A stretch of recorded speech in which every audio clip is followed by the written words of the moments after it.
வசனத்தை வாசிக்கலாம். மீகா எழுதின புஸ்தகம் 5ஆம் அதிகாரம் 1078வது பக்கம். மீகா 5ஆம் அதிகாரம் 7வது வசனத்தையும் 8வது வசனத்தையும் சேர்ந்து வாசிக்கலாம். மீகா 5ஆம் அதிகாரம் 7வது வசனம் 8வது வசனம் எல்லாரும் சேர்ந்து வாசிக்கலாம். 1078வது பக்கம். யாக்கோபிலே மீதியானவர்கள் கர்த்தராலே வருகிற பனியை போலவும், மனுஷனுக்கு காத்திராமலும் மனுபுத்திரருக்கு தாமதியாமலும் பூண்டுகள் மேல் வருகிற மலைகளை போலவும் அநேக ஜனங்களின் நடுவிலே இருப்பார்கள். யாக்கோபிலே மீதியானவர்கள் சிங்கம் காட்டு மிருகங்களுக்குள்ளே இருக்கிறதுக்கு சமானமாகவும் கடந்து போய் மிதித்து தப்புவிப்பார் இல்லாமல் பீறி போடுகிற பால சிங்கம் ஆட்டு மந்தைக்குள்ளே இருக்கிறதுக்கு சமானமாகவும் ஜாதிகளுக்குள் அநேக ஜனங்களின் நடுவில் இருப்பார்கள். கர்த்தருடைய நாமம் மகிமைப்படுவதாக. யாக்கோபிலே மீதியானவர்கள் அப்படின்னு வாசிக்கிறோம். என் பிரசங்கத்தின் தலைப்பு மீதியானவர்கள் அல்லது தப்பி பிழைத்தவர்கள். இந்த வசனத்திலிருந்து தான் நாம் தியானிக்க போறோம். 4 வார்த்தைகள் சொல்லப்பட்டிருக்கிறது. யாக்கோபில் மீதியானவர்கள் எப்படி இருப்பார்கள்? கர்த்தராலே வருகிற பனியை போல் இருப்பார்கள். கர்த்தரால் வருகிற பனி. 2வது பூண்டுகள் மேல் வருகிற மலை. பூண்டுகள் மேல் வருகிற மலை. 3வது சிங்கம் காட்டு மிருகங்களுக்குள் இருக்கிற சிங்கத்தை போல. 4வது மிதித்து பீறுகிற பாலசிங்கம். மிதித்து பீறுகிற பாலசிங்கம். யாரை குறித்து பேசுறார்? யாக்கோபில் மீதியானவர்களை குறித்து, யாக்கோபில் தப்பினவர்களை குறித்து.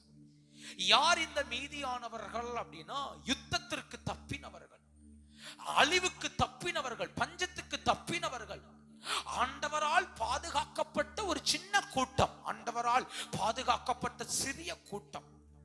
இவர்களை குறித்து எரேமியா சொல்லுகிறார், நல்ல பல கூடை. இவர்கள் நல்ல பல கூடை.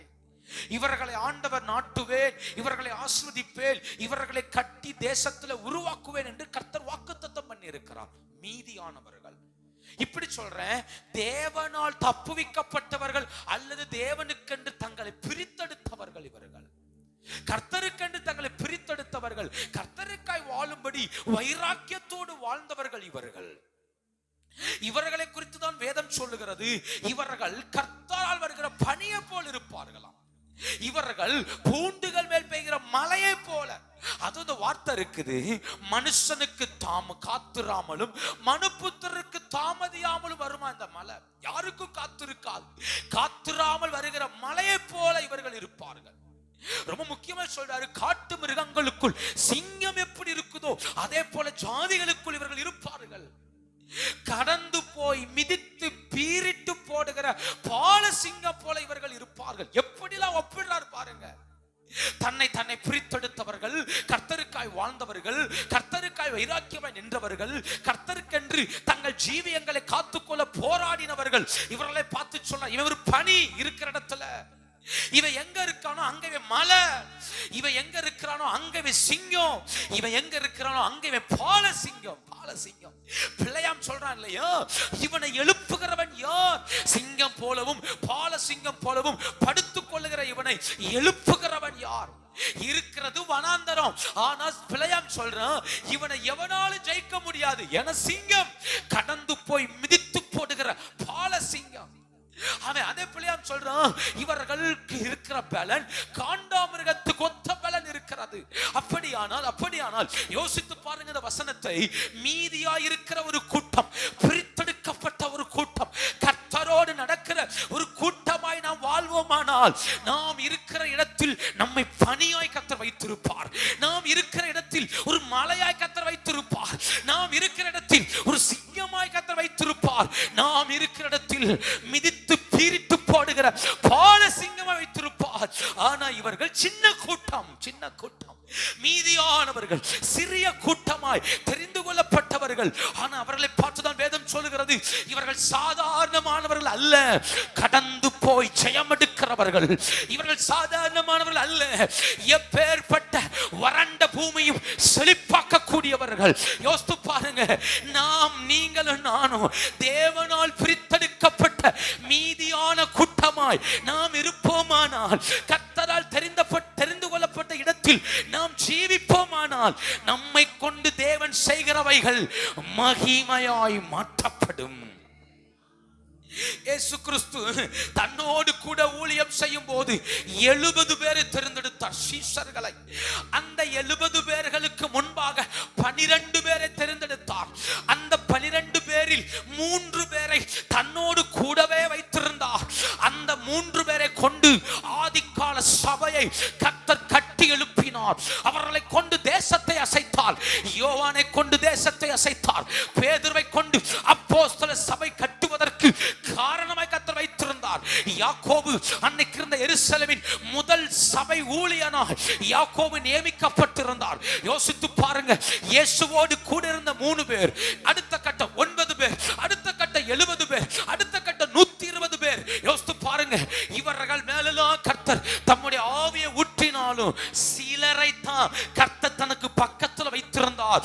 அவர்களை கொண்டு தேவன் தேசத்தில் பயங்கரமான கிரியைகளை கர்த்தர் நடப்பித்தார். அப்படி தேவன் தெரிந்து கொண்ட ஒரு பாத்திரம் பவுல். அந்த பவுலை கொண்டு அந்த நாட்களில் சபைகளை தேவன் அசைத்தார். அந்த நாட்களில் ஆசியா தேசம் முழுவதும் சுவிசேஷத்தை கொண்டு செல்வதற்கு தெய்வத்தால் பயன்படுத்தப்பட்ட ஒரு பாத்திரமாய் கர்த்தர் பவுலை மாற்றினார். அந்த பவுலை கொண்டு 13 நிருபங்களை எழுதி சபைகளை தேவன் கட்டி எழுப்பினார். நான் சொல்ற வார்த்தையை புரிந்து கொள்ளுங்கள்.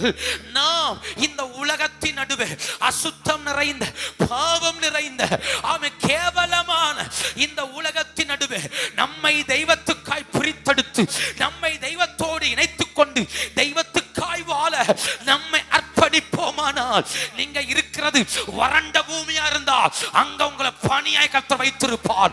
நீங்க இருக்கிறது வறட்சியான பகுதியா இருந்தா உங்களை மலையாய் கர்த்தர் வைத்திருப்பார். நீங்க இருக்கிறது காட்டு மிருகங்கள் நிரம்பின இடமானால் உங்களை சிங்கமாய் வைத்திருப்பார். நீங்க இருக்கிற இடம் ஆட்டு மந்தைகளும் ஆட்டுக்குட்டிகளும் நிரம்பின இடமானால் பால சிங்கமாய் கர்த்தர் வைத்திருப்பார். ஏனென்றால் கடந்து போய் மிதித்து ஜெயம் எடுக்கிற கூட்டமாய். அப்ப யோசித்து பாருங்க, நான் இருக்கிற சூழ்நிலைக்கு ஏற்றாற் போல ஆண்டவர் மகிமைப்படுத்துகிறார். அப்ப அபிஷேகம் வேறுபடுது பாத்தீங்களா? வறண்ட இடத்துல மழையாய் மாறுது. ஒரு சின்ன குளிர் கூட இல்லாத இடத்தில் பனியாய் மாறுது. காட்டு மிருகங்களும் துஷ்ட மிருகங்களும் நிரம்பின இடத்துல சிங்கத்துக்கொப்பாய் மாறுகிறது, பால சிங்கமாய் மாறுகிறது. அப்படியானால் நீங்களும் நானும் தெய்வத்துக்காய் நம்மை பிரித்தெடுப்போமானால், தெய்வத்துக்காய் அவருடைய பிரசன்னத்திலே வாழ நம்மை ஒப்பு கொடுப்போமானால், நம்மை மகிமையாய் நடத்துவதற்கு ஆண்டவர் வல்லவராயிருக்கிறார். நம்மை ஜெயமாய் நடத்த கர்த்தர் போதுமானவராயிருக்கிறார். கர்த்தர் நல்லவர். ஒன்னு புரிந்து கொள்ளுங்கள். ஆண்டவர் ஆதாமை ஏவாளையும் உருவாக்கி ஒரு பெரிய பொறுப்பை கொடுத்தார். என்ன பொறுப்பு? தோட்டத்தை பண்படுத்தவும் பாதுகாக்கக்கூடிய ஒரு பொறுப்பை கொடுத்தார். நான் ஏன் கேட்கிறேன், இவ்வளத்தை செய்த ஆண்டவர் ஏன் அதை மட்டும் விட்டு வைத்தார்? இவ்வளத்தை செய்த ஆண்டவர் ஏன் அவர்களுக்கு ஒரு வேலை வைத்திருந்தார்?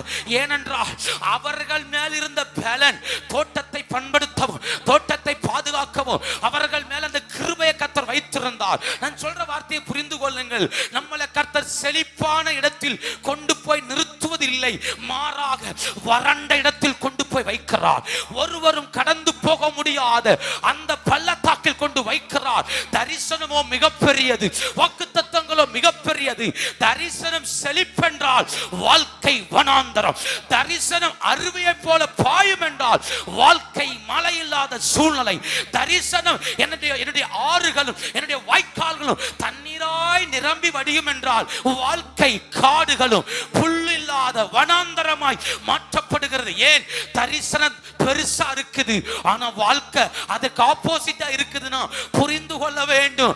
அந்த இடத்தை சுதந்தரிப்பதற்காக தெய்வம் கொண்டு போய் வைக்கிற இடம் தான் அவர் வைக்கிற வனாந்தரங்கள், அவர் வைக்கிற பள்ளத்தாக்கு, அவர் வைக்கிற அறுவடை இல்லாத இடங்கள், அவர் வைக்கிற பிரயோஜனம் இல்லாத பூமி.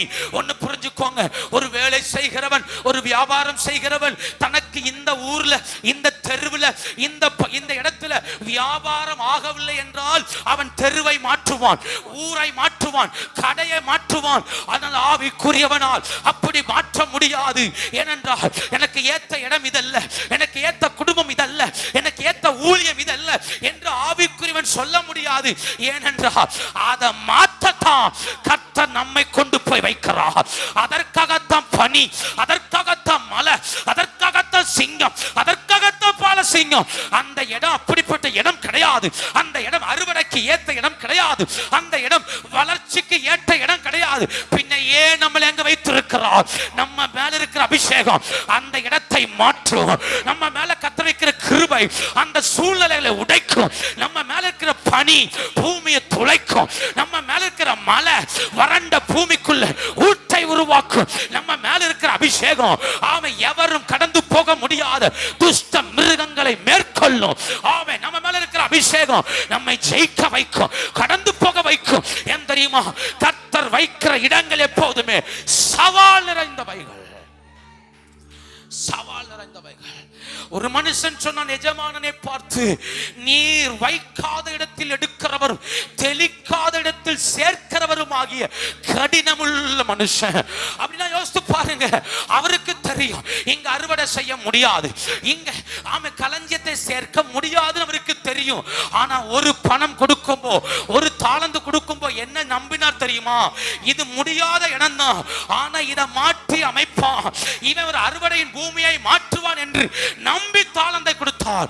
அவன் புதைத்து போட்டான். இந்த கால வேளையிலே கர்த்தர் நம்மளை நம்பி தந்த குடும்பம், நம்பி தந்த வாழ்க்கை, நம்பி தந்த சபை நமக்கு சாதகமாய் இல்லாமல் இருக்கலாம். இன்னைக்கு புரிந்து கொள்ளுங்கள், கர்த்தர் இந்த பாதையில் நடத்துகிறார் என்றால் இதை உடைக்க நம்மளால மட்டும்தான் முடியும். நம்ம மேல அபிஷேகத்தால மட்டும்தான் முடியும். வேற ஒருவராலும் அந்த பாதையை கடக்க முடியாது. நீங்க போற அதே பாதையில் வேறொருவன் வருவானானால் செத்து போவான், வேறொரு வருவானானால் ஊரை விட்டு ஓடி போவான். ஆனா நாம் நிற்கிறோம், அந்த வீட்டுக்குள் வாழ்கிறோம் என்றால் நம்மளை கர்த்தர் இந்த இடத்துல மலையாக, பனியாக, சிங்கமாக, பலசாலியாக கர்த்தர் வைத்திருப்பதினால, கர்த்தர் வைத்திருப்பதினால இதை உடைக்கக்கூடிய அபிஷேகம் நம்ம தலை மேல கர்த்தர் வைத்திருக்கிறார். ஹல்லேலூயா. சில நேரம் அது வெறும் கண்ணீரா இருக்கலாம், சில நேரம் வெறும் புலம்பலா இருக்கலாம், சில நேரம் வெறும் வேதனையா இருக்கலாம். நம்ம நினைக்கலாம் இதுதானே வாழ்க்கைன்னு. இல்ல, அதுதான் நம்ம பலனே, அதுதான் நம்ம விதைக்கிற விதை. ஒவ்வொரு சொட்டு கண்ணீரும், ஒவ்வொரு புலம்பலும், ஒவ்வொரு வேதனையும், அந்த பள்ளத்தாக்கில் ஊற்றுகிற ஒவ்வொரு சொட்டு மழை துளிகள் அது ஒரு நாள் மிகப்பெரிய மழையை கொண்டு வரும். ஏனென்றால் நம்ம மேல் வச்ச அபிஷேகம் எப்பேற்பட்ட சூழ்நிலையும் உடைத்தறியக்கூடியது, உடைத்தறியக்கூடியது. நம்ம நினைக்கிறோம் நான் பலவீனப்பட்டுட்டேன்னு. அந்த பலவீனம் தான் கர்த்தருக்கு தேவை. நம்ம கண்ணீர் வடிக்கிறோம், அந்த கண்ணீர் தான் கர்த்தருக்கு தேவை. வேதனைப்படுகிறோம், அந்த வேதனை தான் கர்த்தருக்கு தேவை. ஏன்னா அந்த இடத்தை மகிமையாய் மாற்ற நம்மில் இருக்கிற ஆயுதங்களே அவைகள். ஹல்லேலூயா. கர்த்தர் நல்லவர். யோசித்து பாருங்க, யோசித்து பாருங்க. இந்த கால வேளையில ஆமே ஆகாருடைய கண்ணீர் தான் ஆகாருக்கு பதிலை தந்தது. ஆமே ஆபிரகாமுடைய பலன் வேற, ஆகாருடைய பலன் வேற. ஆகார் ஆசீர்வாதத்தை சுதந்தரிக்க காரணம் அவளுடைய தனிமை, அவளுடைய கண்ணீர். பிள்ளை சாகிறதை பார்க்க மாட்டேன் என்று அவள் ஏங்கின ஏக்கம்தான் ஊட்டு திறப்பதற்கு காரணமாயிருந்தது. புரிந்து கொள்ளுங்கள், சில நேரம் பாதை ரொம்ப கடினமா இருக்கலாம், பாதை ரொம்ப கஷ்டமா இருக்கலாம். ஆனால் இந்த பகல் வேளையில பரிசுத்த ஆவியானவர் நம்மளை பலப்படுத்துகிறார். இந்த பாதையில போ, இந்த பாதையில போ.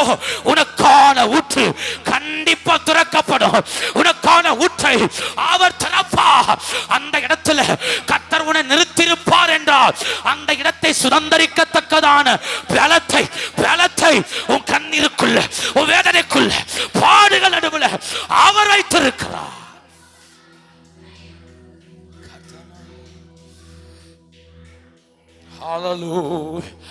உங்க அழைப்பு இருந்ததால நாளிந்து போகவில்லை. உங்க அன்பு இருந்ததால கைவிடப்படல. கிருபை என்ன காத்ததால வாழ்ந்து கொண்டிருக்க. உங்க அன்புக்கு நிகரே இல்லை. கிருபை என்ன காத்ததால வாழ்ந்து கொண்டிருக்க. உங்க அன்புக்கு நிகரே இல்லை. உங்க அழைப்பு இருந்ததால நான் அழிந்து போகவில்லை. உங்க அன்பு இருந்ததா நான் கைவிடப்படல. உங்க கிருபை என்ன காத்ததால வாழ்ந்து கொண்டிருக்க. உங்க அன்புக்கு நிகரே இல்லை. உங்க கிருபை என்ன காத்ததால வாழ்ந்து கொண்டிருக்க. உங்க அன்புக்கு நம்ம நினைக்கலாம் 7 மாசமாய் கடந்துட்டோம், 7 மாசத்தை முடிக்கவும் போகிறோம். ஆனா இதுவரைக்கும் நடந்து வந்த பாதைகள் எல்லாமே நமக்கு எதிராக இருந்திருக்கலாம். இதுவரைக்கும் நடந்து வந்த வழிகள் எல்லாமே எதிராக இருந்திருக்கலாம்.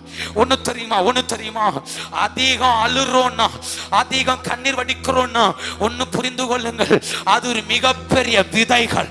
அது மிகப்பெரிய விதைகள். தாவீது சொல்லுகிறார், என் கண்ணீர் எல்லாம் உம்முடைய துருத்தியில் அல்லவோ நிரப்பப்பட்டிருக்கிறது, துருத்தியில் வைக்கப்படுகிறது. அதிக கண்ணீர் வடிகிறது என்றால் பாத்திரம் நிரம்புதுன்னு அர்த்தம். அதிகம் புலம்புறோம் என்றால் பலிபீடம் நிரம்புதுன்னு அர்த்தம். ஏன் தெரியுமா? கண்ணீர்களும் புலம்பல்களும் எழுப்புதலை கொண்டு வரும். கண்ணீர்களும் புலம்புகளும் மாற்றத்தை கொண்டு வரும். எந்த இடத்தில் கண்ணீர் விதைக்கப்படுகிறதோ, எந்த இடத்தில் புலம்பல்கள் விதைக்கப்படுகிறதோ அங்கே தெய்வம் செயல்பட வல்லவர். கண்ணீரின் பள்ளத்தாக்கை அவர்கள் உருவ நடப்பார்கள். இந்த கால வேளையில் ஆண்டவர் சிலரை கரம் பிடித்து சில பள்ளத்தாக்கின் வழியாய் உருவ நடத்துகிறார். நடக்க முடியல, வேதனையா இருக்கு, மிக மிக பாடா இருக்கு நினைக்கிறீங்களா? உங்கள் கரங்களை பரிசுத்த ஆவியானவர் பிடித்து அந்த பள்ளத்தாக்கை கடக்க பண்ணுகிறார். இந்த அழுகையின் பள்ளத்தாக்கை நீ கடந்து போ. ஒரு நாள் நீ கடக்க முடியாத ஆறுதல புறப்படும். கடக்க முடியாத மிகப்பெரிய ஊற்று அதுல புறப்படும். அதரக துடமனதரா கர்த்தர் பகல் வேளையில சிலரை பலப்படுத்துறா. நீ கடந்து போறது இன்னைக்கு உனக்கு வேதனையா இருக்கலாம், இன்னைக்கு கஷ்டமா இருக்கலாம். ஒரு நாள் இதே பள்ளத்தாக்க நீயே கடக்க முடியாத மிகப்பெரிய ஊற்றுகளாய் கர்த்தர் மாற்றுவார்.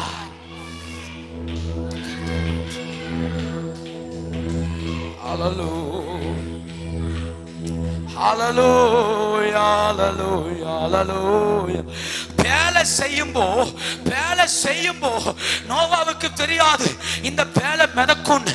ஏன்னா கர்த்தர் சொன்னார் மழை வரும். பேலை உருவாக்கியாச்சு. பேலைய 100 வருஷம் கஷ்டப்பட்டு பேலை உருவாக்குனா பேலை எழும்புறதுக்கு ஏற்ற எந்த சூழ்நிலை இல்லை.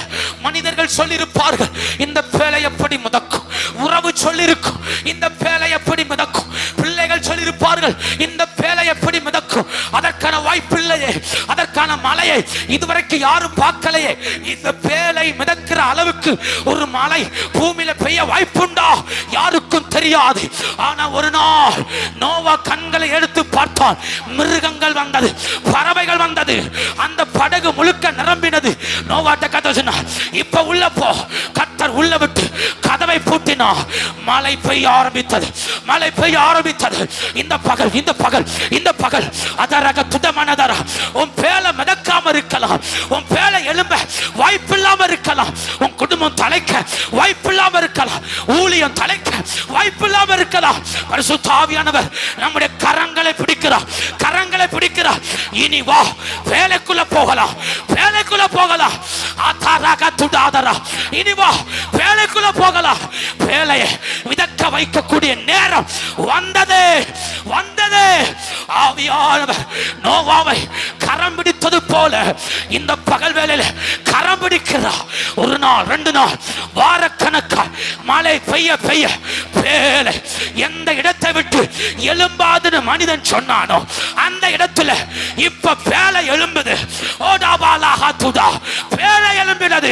இந்த பகல் தலைக்காத குடும்பங்கள், தலைக்காத வாழ்க்கைகள் எழும்புவதாக. எழும்புவதாக. இருக்கிற இடத்துல எழும்புவதாக. எதிர்பார்க்காத ஒரு பெரிய மகிமையை, பெரிய மலையை ஆவியானவர் சபையினரை ஊற்றுகிறார். அதரகத்துடா எழும்ப வாய்ப்பில்லாத அந்த பேலை எழும்புவதாக.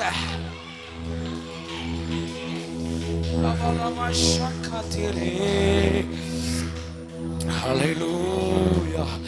கர்த்தர் நல்லவர், கர்த்தர் நல்லவர். ஹல்லேலூயா. பேழை எழும்பினது. நோவாவை கரம் பிடித்தவர், நோவாவை கரம் பிடித்தவர். 100 வருஷ தரிசனம், 100 வருஷ வேதனை, 100 வருஷ பாடுகள், 100 வருஷ கஷ்டம். எந்த ரோட்ல இந்த பேழை எழும்பாதுன்னு தேசம் சொன்னதோ அந்த தேசத்துல வசனம் சொல்லுகிறது, பேழை மிதக்க ஆரம்பித்தது, பேழை மிதக்க ஆரம்பித்தது. ஓ, மனிதர்கள் செத்து மடிந்தார்கள். ஆனா நோவாவுடைய பேழையோ மிதக்க ஆரம்பித்தது. பேழைக்குள்ள மிருகங்கள், பேழைக்குள் நோவா, நோவாவின் குடும்பம், விசுவாசித்த 3 பிள்ளைகள், 3 மருமக்கமார்கள்.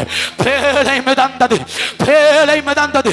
விசுவாசிக்கிறவன் மிதப்பான், விசுவாசிக்கிறவன் எழும்புவான், கர்த்தரை நம்புகிறவன் எழும்புவான். அதரகத்துடா அவன் குடும்பத்தை, அவன் வீட்டை அவர் எழுப்புவார். நம்புகிறவன், நம்புகிறவன் அவர் எழும்பி நிற்க வைக்க வல்லவர். கர்த்தர் வல்லவர். ஹல்லேலூயா. அப்போ மீதியானவர்கள் அப்படிங்கிறது சாதாரணமானவர்கள் அல்ல. அந்த மீதியானவர்களை கொண்டு தேவன் செய்கிற காரியங்கள் ரொம்ப பயங்கரமானவைகள். அவைகள் ரொம்ப பயங்கரமானவைகள். வேக வேகமாய் சில காரியங்களை சொல்லி கடந்து போகிறேன். யார் இந்த மீதியானவர்கள்? இவர்கள் என்ன செய்வார்கள்? இவர்கள் என்ன செய்வார்கள்? இவர்கள் என்ன செய்வார்கள் என்றால், நேரம் இருக்கிறது போல போவேன், பரிசுத்த ஆண்டவர் கிருபை தருவாராக. நம்பர் 1, மீதியானவர்கள் கர்த்தரை சார்ந்து கொள்வார்கள். மீதியானவர்கள் கர்த்தரை சார்ந்து கொள்வார்கள். எசாயா 10ஆம் அதிகாரம் 20வது வசனம். எசாயா 10ஆம் அதிகாரம் 20வது வசனம்.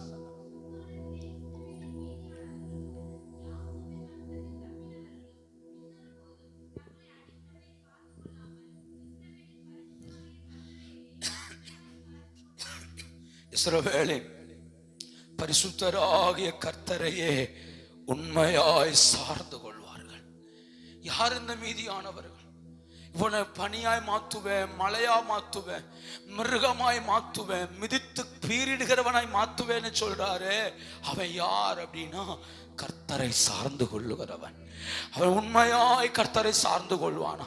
தன்னை அடித்தவனை அல்ல, தன்னை அடித்த சூழ்நிலைகளை அல்ல, அவன் உண்மையாய் கர்த்தரை சார்ந்து கொள்வான். இது ஒரு பெரிய பாக்கியமாக்கும். ஆண்டவரை சார்ந்து கொள்வது என்பது மிகப்பெரிய நம்பிக்கையின் அடையாளம். ஏன்னா அந்த பூமியில யாரையுமே நம்பல அப்படிங்கிறதுக்கு ஒரு பெரிய அடையாளம் கர்த்தரை சார்ந்து கொள்வது. உங்களுக்கு ஒரு வசனத்தை காண்பித்து தருகிறேன். 2 ராஜாக்கள் புஸ்தகம் 18ஆம் அதிகாரம் 6வது வசனத்தை பாருங்க. 2 ராஜாக்களின் புஸ்தகம் 18ஆம் அதிகாரம் 6வது வசனத்தை வாசிக்கலாமா? அவன் கர்த்தரை விட்டு பின் பின்வாங்காமல் அவரை சார்ந்திருந்து கர்த்தர் மோசேக்கு கற்பித்த அவருடைய கற்பனைகளை கை கொண்டு வந்தார். எசேக்கியா 25 வயதில் ராஜாவானவன். ராஜாவான உடனே வசனம் சொல்லுகிறது கர்த்தரை சார்ந்து கொண்டான். அவன் தகப்பன் மேடைகளை உருவாக்கினான். அவன் அந்நிய தெய்வத்துக்கு பலி செலுத்தினான். ஆலயத்தை மூடி போட்டான். ஆனா 25 வயசு இளைஞன், 25 வயசு வாலிபன் ராஜாவான உடனே அவன் செய்த முதல் காரியம், அவன் இருதயம் கர்த்தரை சார்ந்திருந்தது. அவரை சார்ந்திருந்தான். அல்ல புரிந்து கொள்ளணும். யார் தெரியுமா மீதியானவர்கள்? கர்த்தரை சார்ந்திருக்கிறவர்கள். பூமியில நம்பிக்கை இல்லை, பூமியில எதிர்பார்ப்பு இல்லை, பூமியில யாருமே சார்ந்து கொள்ள முடியல. அவர்கள் கர்த்தரை மாத்திரம் சார்ந்து கொள்ளுகிறார்கள். ஒன்னு சொல்லட்டுமா, தன் சொந்த பலத்தை கூட அவங்க நம்பல, தங்கள் சொந்த திறமையை கூட நம்பல. இவன் ஒரு ராஜா, இவனுக்கு நல்ல பலன் இருக்கிறது, நல்ல திறமைகள் இருக்கிறது, அனுகூலமான மற்ற ராஜாக்களை கையில் வைத்துக் கொள்ள வேண்டும். ஆனா அந்த நாட்களிலே அவன் கர்த்தரை சார்ந்திருந்தான். 7ஆம் வசனம் சொல்லுகிறது, ஆகையால் கர்த்தர் அவனோடு இருந்தார். அவன் போகிற இடம் எங்கும் அவனுக்கு அனுகூலமாயிற்று. நல்லா புரிந்து கொள்ளணும். கர்த்தர் யாரை கையில் எடுக்கிறார், யார் இருக்கிற இடம் மகிமையாய் மாற்றப்படுகிறது என்றால் கர்த்தரை சார்ந்து கொள்ளுகிறவன். அநேகர் அன்னைக்கு மனிதரையும் சார்ந்து கொள்ளுகிறார்கள், கர்த்தரையும் சார்ந்து கொள்ளுகிறார்கள். அவர்களை அல்ல, மனிதனை அல்ல. அந்த வசனம் இப்படி இருக்கிறது. 7ஆம் வசனத்தின் கீழ்ப்பகுதி, அவன் அசீரிய ராஜாவை சேவிக்காமல் அவன் அதிகாரத்தை தள்ளிவிட்டான். அசீரிய ராஜா எனக்கு கப்பம் கட்டணும், எனக்கு நீ அடிபணியணும், நான் சொல்றது நீ கேட்கணும், நான் மிகப்பெரிய ராஜா என்று சொல்லும்போ இந்த எசேக்கியா என்ன செய்தான் தெரியுமா? அசீரியா ராஜாவுடைய அதிகாரத்தை தள்ளிவிட்டான். நீ என்னை மேற்கொள்ள கூடாது, நீ என்னை ஆளுகை செய்யக்கூடாது, நான் கர்த்தரை சார்ந்திருக்கிறவன், கர்த்தரே என்னை ஆளுகை செய்வார். ஆவிக்குரியவனை மனிதன் ஆளக்கூடாது, ஆவிக்குரியவனை உறவுகள் ஆளுகை செய்யக்கூடாது, ஆவிக்குரியவனை எந்த ஒரு மனிதனும் டீல் பண்ணவே கூடாது. நம்மை ஆளுகை செய்ய வேண்டியது கர்த்தர் மாத்திரமே. அவன் தைரியமா சொல்லணும், எனக்கு கர்த்தர் இருக்கிறார். குடும்பம் சொல்லலாம், நான் உன்னை விட்டு விலகுவேன் சொல்லணும், கர்த்தர் என் கூட இருக்கிறார். பிள்ளைகள் சொல்லலாம், நான் உன்னை விட்டு விலகுவேன் என்று, அப்பவும் சொல்லணும், கர்த்தர் என் கூட இருக்கிறார். நம்பின எல்லாரும் சொல்லலாம், நாங்கள் உன்னை விட்டு விலகுவோம் என்று, அப்பவும் சொல்லணும், நான் கர்த்தரை நம்பி இருக்கிறேன். யோசித்து பாருங்க, கர்த்தரை சார்ந்திருப்பது என்பது ஆமே ஏதோ ஒரு தேவைக்காக அல்ல, வாழ்ந்தாலும் செத்தாலும் அவருக்காகவே, வாழ்ந்தாலும் செத்தாலும் அவரோடவே, வாழ்ந்தாலும் செத்தாலும் அவருக்காகவே. யோசித்து பாருங்க, அவரை சார்ந்திருப்பது என்பது ஏதோ ஒரு லாபத்துக்காக அல்ல, அவர் தான் எல்லாம். அதுல லாபம் கிடையாது, நஷ்டம் கிடையாது, அவருக்காகவே. அவ்வளவுதான். அவரை சார்ந்திருப்பதினால. அப்போ எசேக்கியா அவரை சார்ந்திருந்ததனால ஆண்டவர் எசேக்கியாவை கைவிடல. இன்னொரு வசனத்தை கூட நான் உங்களுக்கு காண்பித்து தருகிறேன். 2 நாளாகமம் புஸ்தகம், 2 நாளாகமம் அதனுடைய praise God 13ஆம் அதிகாரம் 18வது வசனத்தை வாசிக்கலாம். 2 நாளாகமம் 13:18. அப்படியே இஸ்ரவேல் புத்திரர் அக்காலத்தில் தாழ்த்தப்பட்டார்கள், யூதா புத்திரரோ தங்கள் பிதாக்களின் தேவனாகிய கர்த்தரை சார்ந்து கொண்டதினால மேற்கொண்டார்கள். சின்ன கோத்திரம் யூதா, அபியா என்கிற ராஜா அரசாளுகிறான். அப்ப யெரொபெயாம் என்கிற ராஜா இவர்களுக்கு விரோதமாய் எழும்பி யுத்தத்துக்கு வருகிறான். யுத்தத்துக்கு வந்தவன் என்ன செய்தான் தெரியுமா? யெரொபெயாம் முன்னாடி ஒரு படையை நிறுத்தினான், பின்னாடி ஒரு படையை கொண்டு வந்தான். அவர்களுக்கு தெரியாது யூதாவுக்கு பின்னாடி ஒரு படை வருகிறது என்று. நடுவில் சிக்கி இருக்கிறார்கள். முன்னாடியும் படை, பின்னாடியும் படை, தப்பிக்க வழி இல்லை. ஆனா யூதா புத்தர்கள் என்ன சொன்னார்கள் என்றால், நாங்கள் கர்த்தரை சார்ந்திருக்கிறோம், எங்கள் ஆலயத்தில் ஆராதனை இருக்கிறது, பலி செலுத்துகிறோம், தூபபீடங்களில் தூபம் போடுகிறோம், அவரை ஆராதிக்கிற ஆசாரியர்கள் எங்களோடு இருக்கிறார்கள், அதனால கர்த்தர் எங்களுக்கு துணை நிற்பார் என்று அறிக்கையிட்டார்கள். வசனம் வாசிக்க நேரம் இல்லை, சொல்லி கடந்து போகிறேன். அப்போது ஆசாரியர்கள் முன்னும் பின்னும் யுத்தத்தை கண்டபோது பூரிகைகள் எடுத்து ஊதினார்கள். ஒன்னு தெரியுமா, மோசேட்ட கத்த சொன்னார், எப்ப ஆசாரியன் பூரி எடுத்து ஊதுறானோ அது பரலோகத்துல தொனிக்குமா, இஸ்ரவேலுக்கு ஆபத்து என்று. எப்ப அபிஷேகம் பண்ணப்பட்ட ஆசாரியன் பூரியை எடுத்து ஓங்கி ஊதுகிறானோ, வசனம் சொல்லுகிறது, அப்பொழுது நீங்கள் நினைவு கூறப்பட்டு உங்கள் சத்துருக்களுக்கு தப்புவிக்கும்படி கர்த்தரால் பலப்படுத்தப்படுவீர்கள். அப்ப ஊதுனா வசனம் சொல்லுகிறது, கர்த்தரிடத்தில் சத்தம் கேட்டதா, இவர்களோடு கூட கர்த்தர் இறங்கி வந்தார். முன்னே யுத்தம் பின்னே யுத்தம். ஆனா வசனம் சொல்லுது, இவர்கள் கர்த்தரை சார்ந்து கொண்டதினால் மேற்கொண்டார்கள். மேற்கொண்டார்கள். நீங்க பலவீனனா இருக்கலாம், உங்களுக்கு முன்னையும் பிரச்சனை பின்னையும் பிரச்சனையா இருக்கலாம், தப்பிச்சு போக வழி இல்லாம இருக்கலாம். ஊத வேண்டியது பூரிகைய, ஆராதிக்க வேண்டியது கர்த்தரை நோக்கி, அறிக்கையிட வேண்டியது கர்த்தரை நோக்கி. அவரை நோக்கி கூப்பிடுங்கள் என்றால் அவரை சார்ந்து கொள்ளுகிறவனை அவர் மேற்கொள்ள வைப்பார். சாத்தான் மேற்கொள்ள முடியாது. உங்கள் பக்கத்தில் 1000 பேர், வலதுபுறத்தில் 10,000 பேர் விழுந்தாலும் அணுகாது. ஏன்? அவரை சார்ந்து கொள்ளுகிறவனை மீட்டெடுக்க கர்த்தர் வல்லவராயிருக்கிறார். ஆமென். அவர்கள் சார்ந்து கொண்டதினால மேற்கொண்டார்கள். 20வது வசனத்தை பாருங்கள். அப்புறம் அபியாவின் நாட்களில் யெரொபெயாம் பலம் கொள்ள மாட்டாதே போய் கர்த்தர் அவனை அடித்ததினா மரணம் அடைந்தான். பலம் கொள்ளவே இல்லை. சின்ன கூட்டம் நினைச்சான், முன்னைய பின்னைய ஆள் அனுப்புனா ஈஸியா தட்டி தூக்கலாம் நினைச்சான். ஆனா சின்ன கூட்டத்திடத்தில் இருந்த ஒரே ஒரு ஆயுதம் பூரிகை. ஒரே ஒரு ஆயுதம், அபிஷேகம் பண்ணப்பட்ட ஆசாரியர்கள் தூக்கி ஊதினார்கள். பரலோகம் இறங்கினது. என்ன சொல்ற, முன்பக்கம் பின்பக்கமும் நெருக்கம் வரும்போ வானம் நமக்காய் திறக்கும். வானம் நமக்காய் திறக்கும். ஏனென்றால் வானம் திறந்திருக்கிறது. அது ஒரு நாள் மனிதனுக்கு அடைக்கப்படுவதில்லை. கூப்பிடுகிறவனுக்கு வானம் திறந்திறங்க கர்த்தர் வல்லவராயிருக்கிறார். கர்த்தர் நல்லவர். அவர்கள் சார்ந்து கொண்டதினால் மேற்கொண்டார்கள். சார்ந்து கொண்டதினால்.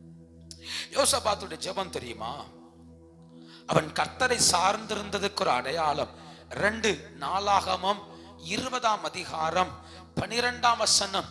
2 நாளாகமம் 20:12.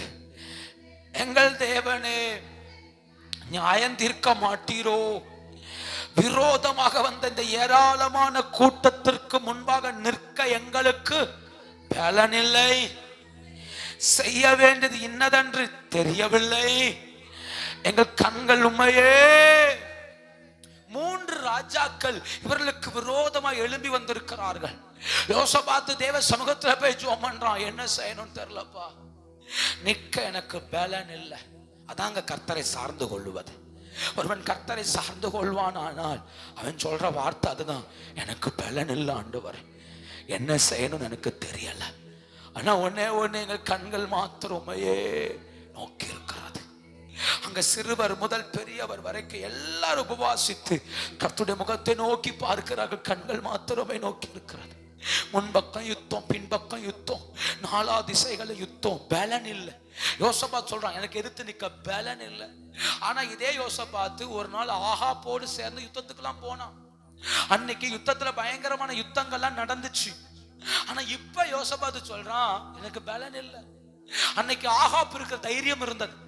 ஆகாப்போடு சேர்ந்து போகும்போ நம்ம அவர் கூட பார்ட்னர் போறோம், பிரச்சனை இல்லை, துணைக்கு ஆள் இருக்குன்னு நினைச்சான். இப்ப தனிமையா நிக்கிறான். என் கூட துணைக்கு ஆள் இல்ல, தனிமையில நிக்கிறான். ஜனங்கள் முகத்தை பார்த்துட்டே இருக்கிறாங்க, என்ன நடக்க போகுதுன்னு. ஆனா அப்பதான் யோசபாத்து ஜெபம் பண்றான், எனக்கு பலன் இல்லை ஆண்டவரே. உனக்கு தெரியுமா, கர்த்தர்ட்ட போய் எனக்கு பலன் இல்லைன்னு சொல்றது மிகப்பெரிய விஷயம். எந்த மனிதனும் சொல்ல தயங்குகிற ஒரு வார்த்தை, நான் தோத்துட்டேன் ஆண்டவரே, என்னால முடியல ஆண்டவரே. நாம் இதை மனிதர்களிடத்தில் பேசுவோம், நம்ம இந்த இடத்துல தோத்துட்டேன், இந்த இடத்துல விழுந்துட்டேன்னு. ஆனா கர்த்தர்ட்ட சொல்லவே மாட்டோம். ஆனா யோசபாத்து கர்த்தர்ட்ட போய் சொல்றான், எனக்கு பலன் இல்லை, தோத்துட்டேன், எனக்கு என்ன செய்யணும் எனக்கு தெரியல. யுத்த தந்திரங்களோ, யுத்த திட்டங்களோ, யுத்த ஆலோசனைகளோ இல்ல, என்ன செய்யணும்னு தெரியல. ஆனா ஒண்ணு மட்டும், எங்கள் கண்களுமே நோக்கி இருக்கிறது, எங்கள் கண்களுமே நோக்கி இருக்கிறது. நீர் எங்களுக்கு யுத்தத்தில் ஜெயம் தர வல்லவர் என்று யோசபாத் கர்த்தரை சார்ந்து கொண்டான். கர்த்தர் என்ன சொன்னார் தெரியுமா? 15வது வசனத்தின் கீழ் பகுதியில், இந்த கூட்டத்திற்கு பயப்படாமலும் கலங்காமலும் இருங்கள் என்று கர்த்தர் உங்களுக்கு சொல்லுகிறார். இந்த யுத்தம் உங்களுடையது அல்ல, தேவனுடையது. சார்ந்திருக்கிறவனுக்காக கர்த்தர் இறங்குவார். சார்ந்திருக்கிறவனுக்காக கர்த்தர் வெளிப்படுவார். அவரை சார்ந்திருக்கிறவனுக்காக கர்த்தர் அமைதியா இருப்பதில்லை. ஏனென்றால் அவன் மீதியான கூட்டம். கர்த்தருக்கு தேவையான மீதியான ஒரு கூட்டம். இந்த உலகத்தில் அநேகர் கர்த்தரை சார்ந்து கொள்ளவில்லை. அநேக மனிதர்கள், விசுவாசிகள் கூட கர்த்தரை சார்ந்து கொள்றதில்லை. அநேக ஊழியர்கள் கர்த்தரை சார்ந்து கொள்றதில்லை. அவரவர் பணத்தையும் அவரவர் திறமைகளையும் அவரவருடைய வேலைகளையும் வருமானங்களையும் உலகம் சார்ந்திருக்கிறது. உதவி செய்யக்கூடிய மனிதர்களை சார்ந்திருக்கிறது. தன்னை தனக்கு ஆப்பர்ச்சுனிட்டியை தரக்கூடியவர்களை சார்ந்திருக்கிறது. ரெக்கமெண்டேஷன் பண்ணக்கூடியவர்களை உலகம் சார்ந்திருக்கிறது. உதவி செய்யக்கூடியவர்களை உலகம் சார்ந்திருக்கிறது. ஆனால் எந்த மனிதன் தேவனிடத்தில் வந்து நான் உம்மை சார்ந்திருக்கிறேன் என்று சொல்லுகிறானோ அவனை கர்த்தர் பனியாய் மாற்றுவார். அவனை கர்த்தர் மலையாய் மாற்றுவார். அவன் இருக்கிற இடத்துல அவனை ஒரு துஷ்ட மிருகத்தை போல மாற்றுவார். பார்க்கத்தான் அமைதியா இருப்பது போல இருக்கும். அவன் மேல் இருக்கிற அபிஷேகம் சாத்தானின் ராஜ்யத்தை அசைக்கும். ஒன்னு தெரியுமா? அதிகம் ஜெபிக்கிறவனை விட அதிகம் கர்த்தரை நம்புகிறவனை சாத்தான் கண்டு பயப்படுவான். அதிகம் ஜெபிக்கிறவனை விட அதிகம் உபவாசிக்கிறவனை விட அதிகம் கர்த்தரை நம்புகிறவனை கண்டு சத்துரு பயப்படுவான். ஏன்னா ஜெபம் எல்லாராலையும் செய்ய முடியும், உபவாசம் எல்லாராலையும் செய்ய முடியும்.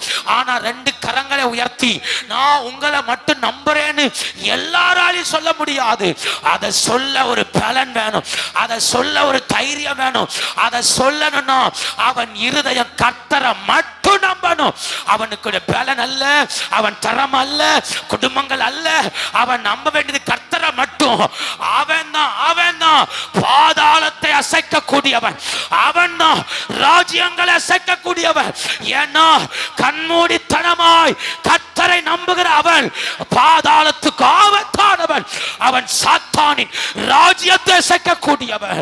என் ஜெபமல்ல அசைப்பது, கர்த்தரை சார்ந்திருக்கிற அதுதான் கர்த்தர் சாத்தானை அசைக்குமே. அதுதான் அசைக்கும். ஜெபங்கள் அல்ல. ஜெபம் கர்த்தரோடு உறவாடுகிறோம். ஆனா நம்பிக்கைங்கிறது ஆயுதம். கர்த்தருக்கு தேவை அவரை நம்புற நம்பிக்கை. அவரை சார்ந்திருக்கிறவன் தான் அவருக்கு தேவை. சார்ந்திருக்கிறவன் 3 மணி நேரம் ஜெபிக்கிற ஒருவன் கர்த்தரை சார்ந்திராவிட்டால் அவன் ஜெபம் விருதா. 8 மணி நேரம் ஜெபிக்கிற ஒருவன் கர்த்தரை சார்ந்திராமல் மனிதனை சார்ந்திருந்தால் அவன் ஜெபம் விருதா இல்லையா? நான் இப்படி சொல்லுவேன், ஒரு மனிதன் நம்மை விட்டு விலகும் போ மட்டும் அளவே கூடாது. ஏன்னா அவன் விலகுவது நல்லது, நான் கர்த்தரை சார்ந்திருப்பதற்காக. மனிதன் விலகும்போ மட்டும் கண்ணு வெடிக்க கூடாது. நான் நம்பின விலகிட்டானு, என்னை நேசித்தவன் விலகிட்டானு அளவே கூடாது. என் தெரியுமா? அவன் விலகும் போது கண்கள் கர்த்தரை சார்ந்து கொள்ளணும். அழுதா நான் அவனை சார்ந்திருக்கேன்னு அர்த்தமாயிரும். அழக்கூடாது. கர்த்தத்தை போய் சொல்லணும், நாமே சார்ந்திருக்கிறேன். இன்னைக்கு என்னை விட்டு விலகலாம், என்னை விட்டு விலகாத கர்த்தர் என்னோடு கூட இருக்கிறீர். ரெக்கமெண்டேஷன் பண்ண வேண்டிய இவன் என்னை விட்டு விலகலாம், ஆனா பரிந்துரைக்க நீர் என்னோடு இருக்கிறீர். எனக்காக பரிந்து பேசுகிறவன் விலகி போகலாம், ஆனா பரிந்து பேசக்கூடிய வாய்களை உருவாக்க அவரால முடியும். கழுதையை வைத்து பேச வைக்க முடியுமானா எவரையும் கொண்டு நம்முடைய காரியங்களை செய்ய கர்த்தரால முடியும். அதுதாங்க கர்த்தரை சார்ந்திருப்பது. அவன் கர்த்தரை சார்ந்திருந்தான். சார்ந்திருக்கிறவனுக்கு கர்த்தர் கொடுக்கிற பலன் என்ன? எசாயா 10ஆம் அதிகாரத்துக்கு வரலாம். 1-2 வசனங்களை நான் உங்களுக்கு காண்பித்து தருகிறேன். சார்ந்திருக்கிறவனுக்கு விரோதமாய் என்னென்ன பிரச்சனை இருக்கு பாருங்க. 10ஆம் அதிகாரம் 24வது வசனம். 10:24. சீயோனில் வாசமாய் இருக்கிற என் ஜனமே, அசீரியனுக்கு பயப்படாத. உன்னை கோலால் அடித்து எகிப்தியரை போல் தன் தண்டாயுதத்தை உண்மையில பாத்தீங்களா? கர்த்தரை சார்ந்து கொள்றவன என்னதான் நடக்குது? ஒருத்தன் கோலால அடிக்கான், ஒருத்தன் தண்டாயுதத்தை ஓங்குறான். பாத்தீங்களா? கர்த்தர் சொல்றாரு, அசீரியன் அவனை கண்டு பயப்படாத, கோலால அடிக்க ஓங்குவான், தண்டாயுதத்தை உன் மேல ஓங்குவான். பாத்தீங்களா? அப்ப சார்ந்திருக்கிறவன் நிலைய பாருங்க. சார்ந்திருக்கிறவனை அழிப்பதற்கு போராட்டங்கள் எழும்பிக் கொண்டேதான் இருக்கிறது. அவனை காயப்படுத்த, அவனை அடிக்க தண்டாயுதங்களை கொண்டு யோசித்து பாருங்க. தண்டாயுதங்களை கொண்டு அடிச்சா என்ன ஆகும்? வசனம் சொல்லுகிறது, தண்டாயுதங்களை கொண்டு அடித்த போது ஊற்று புறப்பட்டதாம். அப்ப அந்த அளவுக்கு பெரிய ஆயுதங்கள், அது எல்லாத்துக்கும் உதவக்கூடியது தண்டாயுதங்கள். கர்த்தர் சொல்றார், ஓங்குவான், பயப்படாத.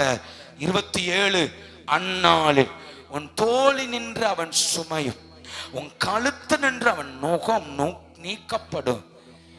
அபிஷேகத்தினால நோகம். எப்ப கட்ட சொல்ற வார்த்தையை பார்த்தீங்களா? ஓங்குவான், உன் மேல ஓங்குவான், அடிக்க கோலை தூக்குவான், அடிக்க ஓங்குவான், பயமுறுத்துவான், அடிச்சு நொறுக்கிறவன்னு சொல்லுவான். பயப்படாத. எது இறங்கும் தெரியுமா? அபிஷேகம் இறங்கும். அபிஷேகத்தினால எது உடையும்? நோகம் உடையும். அபிஷேகத்தினால சுமை, அபிஷேகத்தினால நோகம், இதெல்லாம் அபிஷேகத்தினால உடையும். நீ பயப்படாதங்கிறார். பாத்தீங்களா? ஓங்குவான். சார்ந்திருக்கிறவனை சாத்தான் ஓங்குவான், சார்ந்திருக்கிறவனை அடிக்க தண்டாயுதங்களை சாத்தான் தூக்குவான், அவன் நொறுக்குவதற்கு போராடுவான். கர்த்தர் சொல்றார், பயப்பட மட்டும் செய்யாத, அவனை கண்டு பயப்படாத. ஏன்? உன் மேல இருக்கிற அபிஷேகம் இந்த நுகத்தை உடைக்கும். உன் மேல இருக்கிற அபிஷேகம் சாத்தானின் ஆயுதங்களை உடைக்கும். உன் மேல இருக்கிற அபிஷேகம் எப்பேற்பட்ட ஆயுதங்களையும் உடைக்கும். பயப்பட மட்டும் செய்யாத. அபிஷேகத்தினால நுகங்கள் முறிந்து போகும். நான் சொல்றது புரியுதா உங்களுக்கு? நான் கர்த்தரை சார்ந்திருந்தால், கர்த்தர் என் தலையின் மேல் வைப்பது அபிஷேகத்தை. சாத்தான் கோலை தூக்குறான், தண்டாயுதத்தை தூக்குறான், ஆனா கர்த்தர் அபிஷேகத்தை தூக்கி வைப்பார். அபிஷேகம் எப்பேற்பட்ட நுகத்தையும் உடைத்தறியக்கூடியது. அபிஷேகம் சாத்தானின் ஆயுதங்களை உடைத்தறியக்கூடியது. அபிஷேகம் என்னை மகிமையின் பாத்திரமாய் மாற்றும். கர்த்தர் நல்லவர். யோசித்து பாருங்க. அவன் தண்டாயுதத்தை ஓங்குறான், கோலை ஓங்குறான். கர்த்தர் சொல்றார், பயப்பட மட்டும் செய்யாத, பயப்படாத.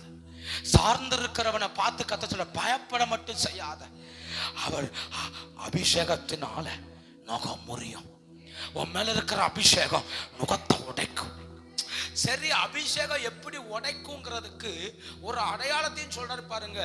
11 அதிகாரம் 1 வசனம். ஈசா என்னும் அடிமரத்திலிருந்து அவன் வேர்களிலிருந்து ஒரு கிளை எழும்பி என்ன செய்யும்? அபிஷேகத்துடைய வேல்யூ எப்படி இருக்குன்னு சொல்றாரு பாருங்க. ஈசாயின் அடிமரம் தெரியுமா? பட்டு போயிட்டு. ஈசாயின் அடிமரம் தெரியுமா? ராஜ்யமே இல்லை. ஈசாயின் அடிமரம் அப்படின்னா தாவீதின் வம்சத்தில் அடுத்த ராஜாக்கள் இல்லை. அப்ப ஏசாயாட்ட கர்த்தர் சொல்றாரு, அபிஷேகம் என்ன செய்யும் தெரியுமா? அந்த அடிமரத்திலிருந்து ஒரு துளிர் தோன்றும். அந்த துளிர் என்ன செய்யும்னா, அதன் வேர்களில் இருந்து அது கிளையை போல எழும்பி அந்த கிளை செழிக்கும்.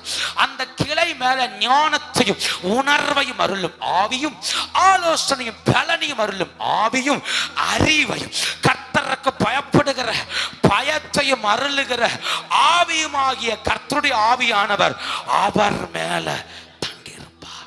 ஒரு கிளை எழும்பும். சாதாரண கிளை நினைக்காத. அவர் மேல ஆவியானவர் என்ன செய்வார்? தங்கி இருப்பார். அவர் சாதாரணமானவர் அல்ல. ஆவியானவர் அவர் மேல இருப்பாரா? அப்ப என்ன நடக்கும் தெரியுமா? 9ஆம் வசனத்தின் கீழ் பகுதி சொல்லுது, பூமி கர்த்தரை அறிகிற அறிவினால. அபிஷேகம் சாதாரணமானது அல்ல. ஒரு மனுஷன் மேல பரிசுத்தாவின் அபிஷேகம் இருக்குமானால் அவன் சாதாரண கிளையா இருந்தா கூட போதும், அவனை கொண்டு தேவன் செய்வது பயங்கரமா இருக்கும். அவன் மரமாக அவசியம் இல்லை, பெரிய விருட்சமாக அவசியம் இல்லை. கேதுரு மரத்தை போல ஓங்கி நிற்க இருக்கணுங்கிற அவசியம் இல்லை. ஏன் அபிஷேகம் அவனுக்குள்ள இருந்தா அவன் சாதாரண கிளையா இருந்தா போதும். அந்த கிளையை கொண்டு மகத்துவமான கிரியைகளை செய்ய கர்த்தர் வல்லவர், கர்த்தர் வல்லவர். நீங்க நினைக்கலாம் நான் ஒரு பலவீனமான பாண்டோன்னு. பலவீனமான பாண்டத்துக்குள்ள கொஞ்சம் அபிஷேகம் மட்டும் இருந்தா போதும். நீங்க விழுந்து போன பாத்திரமா இருக்கலாம், அந்த பாத்திரத்துல கொஞ்சம் அபிஷேகம் இருந்தா போதும்.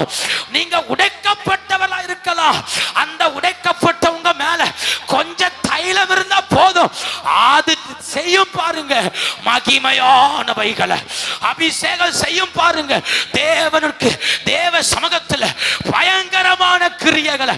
அசீரியன் கோலை தூக்கும்போ, அசீரியன் தண்டாயுதத்தை தூக்கும்போ அபிஷேகம் திருப்பி அடிக்கும், அபிஷேகம் திருப்பி மேற்கொள்ளும். தண்டாயுதங்களையும் கோலையும் நுகத்தடிகளையும் அபிஷேகம் உடைக்கும். அல்லேலூயா. கிளையா இருந்தாலும் பரவாயில்ல, அபிஷேகத்தில் இருக்கணும். அதான் விஷயம். நான் கிளையா இருப்பது பிரச்சனை இல்ல, அபிஷேகத்தில் இருப்பதுதான் விஷயமே. கொஞ்சம் அபிஷேகம் போதும். வீட்டுல உடைஞ்சு கிடக்கிற ஒரு சின்ன மண்பானை தூக்கி தூர போட்டிருப்போம். மழை பெய்யும் போது பாருங்க கொஞ்சம் தண்ணி அதுல தேங்கும். ஒரு நாள் கழிச்சு பாருங்க புழுக்கள் அதுல என்ன செஞ்சிடும், உருவாகும். உடைஞ்ச பாத்திரம், விழுந்தது தண்ணி, தண்ணி உண்டான உடனே ஒரு ஜீவன் என்ன செய்யுது, உள்ள உருவாகுது. எவ்வளவு உடைஞ்சாலும் அபிஷேக தைலம் மட்டும் அதுல கிடந்தா, அபிஷேக தைலம் மட்டும் அதுல இருந்தா அது மகிமையான கிரியைகளை அது செய்யாமல் போவதே இல்லை. அதுல இருந்து புறப்படுற கொசுக்கள், அதுல இருந்து புறப்படுற புழுக்களை அந்த அந்த பாத்திரத்துல பாக்குறோமே. ஒரு சாதாரண தண்ணி தேங்கினாலே ஒரு மாற்றம் வருமானால், உடைக்கப்பட்ட என் வாழ்வில் அபிஷேக தைலம் இருக்குமானால் யோசித்து பாருங்க. தைலத்துக்கு வேல்யூ அதிகம், தைலத்துக்கு மதிப்பு அதிகம்.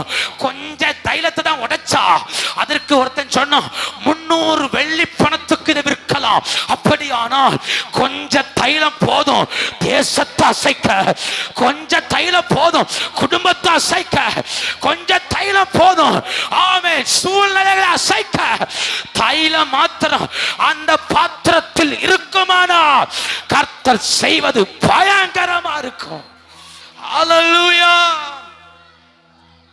ஒரு ஹாஸ்பிட்டல் போறோம், சின்ன பாட்டில் எட்டு வர்றான். அதுல 5 ml 3 ml 10 ml லிக்விட் அந்த மருந்து இருக்குது. அதை உடைச்சு ஒரு சிரஞ்சில ஏத்தி ஒரு சரத்துக்குள்ள குத்தி அந்த மருந்தை உள்ள ஏத்துறான்.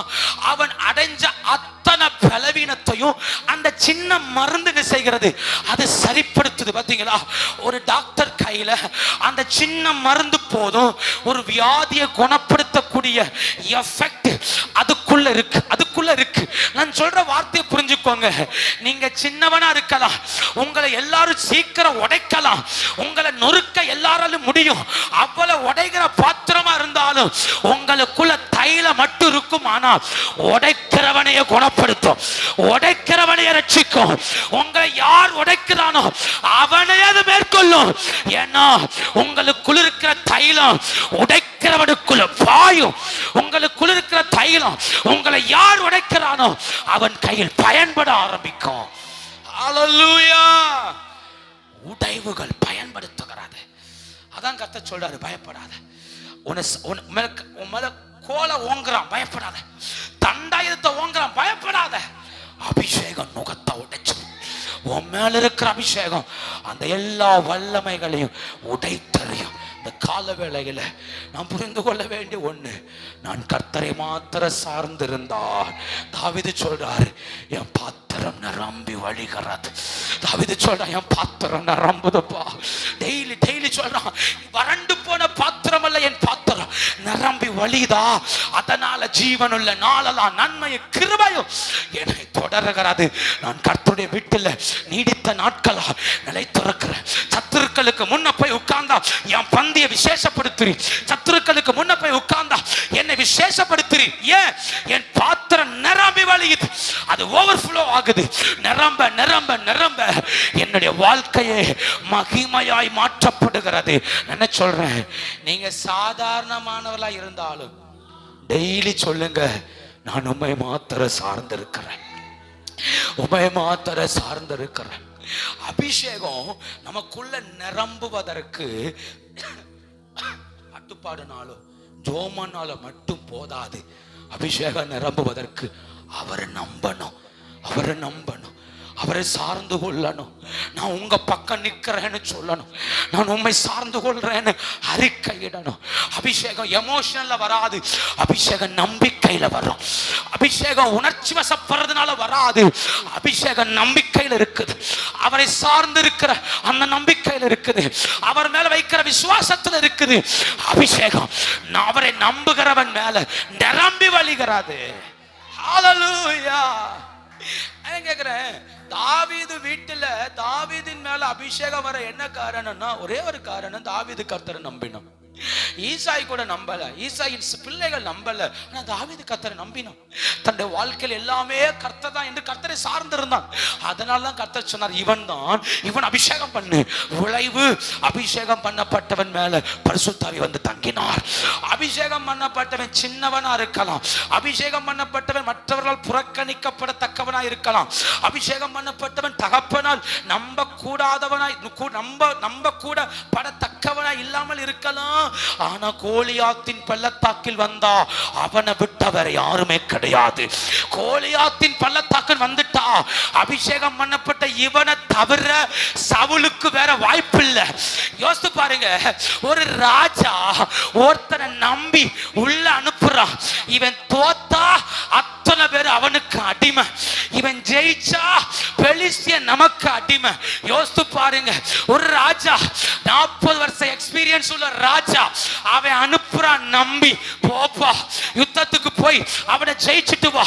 வெறும் டவுசர், வெறும் சட்டை, ஒரு மெய்ப்பனுக்குரிய பை, மெய்ப்பனுக்குரிய கோல், சாதாரண 5 கூழாங்கல். யோசித்து பாருங்க, அபிஷேகம் பண்ணப்பட்டவன் சின்னவனா இருந்தாலும் தேசத்துக்கு வர வழி இல்லை, குடும்பத்துக்கு வர வழி இல்லை. அபிஷேகம் பண்ணப்பட்டவன் நம்பித்தான் ஆகணுங்கிற நிலைய கர்த்தர் உருவாக்குவார். ஒரு தேசமே நம்பி அனுப்புது ஒரு சின்னவனை, அவன் பார்த்து நிந்திக்கிறான். வெறும் கோலோடு வருவதற்கு என்ன நாயாப்பா, உன்னை பிச்சு எறிவன்னு சொல்றான். தாவீது சொல்றான், நீயோ பட்டயத்தோடு ஈட்டியோடு கேடகத்தோடு வர்ற, ஆனா நீ நிந்திச்சியே அந்த இஸ்ரவேலின் கர்த்தருடைய நாமத்துல வர்ற. எனக்கு ஒன்னே ஒன்று தெரியும், அவர் இன்னைக்கு ஒன்ன ஒப்பு கொடுப்பார். ஏன்? எனக்குள்ள இருக்கிற அபிஷேகம் பாயுதில்ல, பாயுதில்ல, அபிஷேகம் பாயுதில்ல. நான் என்ன சொல்றேன், அபிஷேகம் பண்ணப்பட்ட நீங்க இல்லாம அந்த வீட்டை உடைக்க யாராலும் முடியாது. அபிஷேகம் பண்ணப்பட்ட நீங்க இல்லாம அந்த வனாந்தரத்தை மாற்ற யாராலும் முடியாது. அபிஷேகம் உள்ளவனால கோலியாத்தை ஜெயிக்க முடியும், முடியும். ஏன்னா இவன் கர்த்தரை சார்ந்து இறங்கி இருக்கிறான். சவுலை போல அல்ல, சவுல் யாராவது வரமாட்டாங்களா என்று காத்திருக்கிறான். தாவீது ஏன் நான் வரக்கூடாது என்று நினைத்தான். ரெண்டுக்கும் வித்தியாசம் அதுதான். தாவீது கர்த்தரை நம்பி இறங்கினான், சவுல் வாய்ப்புக்காய் காத்திருந்தான். இந்த கால வேளையில் கர்த்தரை சார்ந்து இருக்கிறவன் நம்பி இறங்குகிறான், கர்த்தர் அவனோடு கூட இருக்கிறார், அவனோடு இருக்கிறார். யோசித்து பாருங்க, சவுலுக்கு வேற வாய்ப்பே இல்லை. பத்தியலா, வேற வாய்ப்பே இல்லை. இவனை நம்பி விட்டுதான் ஆகணும். வேற ஒருத்தரும் வரமாட்டேன்றான். ஃப்ரண்ட்ல நான் போறேன்னு ஒருத்தன் சொல்ல மாட்டேன்றான்.